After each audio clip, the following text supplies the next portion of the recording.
Hi, I am Dr. S.V. Vaidya, consultant joint replacement surgeon at the Gleneagles Hospital, Parel, Mumbai. Friends, today we are going to talk to you about spurious medication coming from WhatsApp University. There are many systems, and I respect all of them, which claim to cure. But cure at what cost? If you are given a lethal dose of mercury and arsenic, which cures your new joint but damages your liver and kidney forever, is that a good bargain?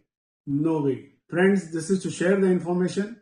There are no magical medication in herbal or whatever you call it, which cannot be manufactured in form of tablet. Many companies have grown forests to recover most of the medications and put it into a very tenuous, rigorous trial to make sure they don't cause any side effect. In front of that, unclassified medication sold by unclassified people will lead to dangers not seen previously. Knee joint pain or hip joint pain can be taken care of without dangers of WhatsApp University. Thank you.